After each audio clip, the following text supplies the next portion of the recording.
the seventh in my series of talks on character, leadership, success, happiness, and freedom. In my last video, I talked about the importance in terms of developing your sense of purpose, that you really make sure you ask yourself the questions about, are you doing the right thing, the right time, with the right people, in the right way, for the right reasons. I want to emphasize the connection between going through this purpose inquiry process and character and leadership, because ultimately this whole series of presentations I'm going to be doing is intended to help you think through what do you have to do in order to have the best possible character and to be first a leader in your own life so that you can be effective as a leader in the lives of other people. And I know many of you may not even think of yourself as being leaders because, say, you're a stay-at-home mom. Well, if you're a mother, you are the leader of your children's lives. What I want to get you to think about with this discussion today is when you're dealing with your children, and this is really critical because a lot of the change efforts that I'm going to be talking about, quite honestly, for us as adults, most adults have difficulty with change. I mean, the best of us, and I would say even myself at times, there are times where I will get stuck in my ways.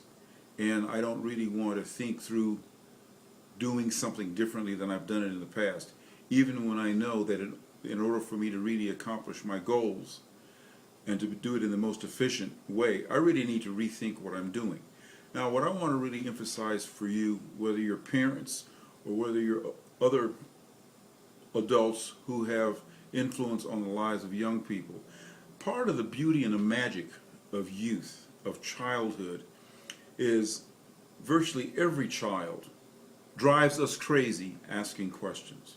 And then we do something as their parents, or we do something as the adult parent figure, leader figure, teacher figure in their lives that gives them the message that they should stop asking questions.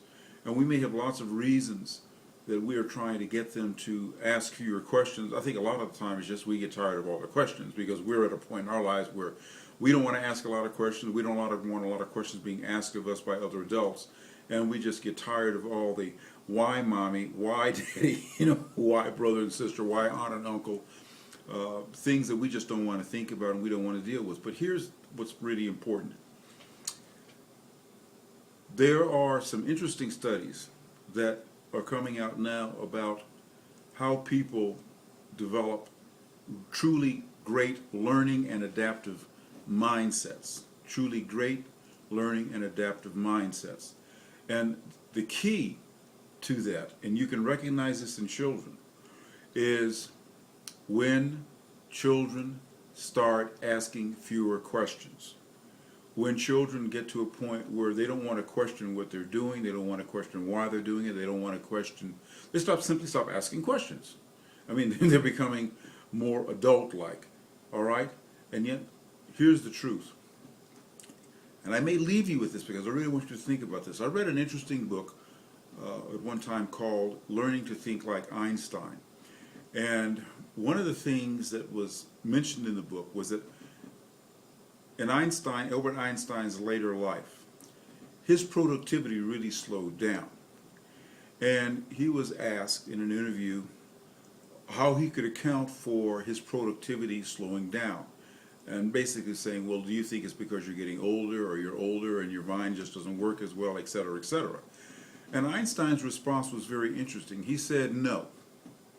He said he thought that his powers of understanding were just as strong as they ever were. He said his problem was he stopped asking questions. And he stopped questioning his assumptions about what was true or not true. And when he stopped asking questions, he stopped having major breakthroughs and what I'd call leaps of awareness or leaps of perception or leaps of conception. Now, what I'm going to tell you is, you may not apply this in your own personal life, and we all have lots of reasons as adults for saying, well, I don't want to go there. But I'm going to tell you, if you want your children to be the best possible students they can be and develop great adaptation skills as they get older to deal with changing circumstances. Really encourage them to ask questions. Do not discourage them from asking questions, even at times when their questions may be embarrassing and you don't really want to deal with it, even at times when you really think, well, maybe they're not old enough or mature enough for the correct answer. Think about it, find a way to answer their questions so that your answer is actually useful to them and it doesn't discourage them from asking other questions in the future. Now, I might add, and this is for those of you who are leaders of other adults, one of the most important things I ever learned about leadership, and I learned this when I was in Vietnam, was that I encouraged my men to ask questions. I encouraged my men to question me. I encouraged my subordinates to question my decisions. Now, you might wonder, why would I do that? Now, let me tell you, this is why I would do that. Because I'm not infallible, and because I know that the best plans that I might come up with might still have flaws. And if my men were, through the training that I would put them through, learned to think about what they were doing and to think about what I was doing and to trust my leadership enough, to trust me as a leader enough, to trust that they could question me, that I expected them to question me. I expected them to bring their most creative thought and analysis to whatever mission we might be on, because it could mean the difference of life or death, my life or their lives. It could mean the difference between success or failure of our mission.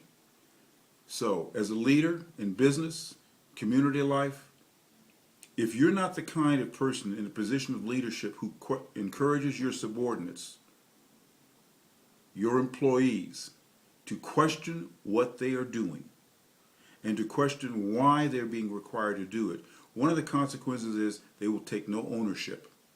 And if you really screw up, they will also not lift a finger to save you. So, if nothing else, should be some incentive for you to encourage all those who you have influence over to ask questions and to question you. That is the direction of buy-in, that is the direction of loyalty, that is the direction of productivity, that is the direction of profits. All right, see you next time. You take care now. Cliff Macklin signing off. Bye-bye.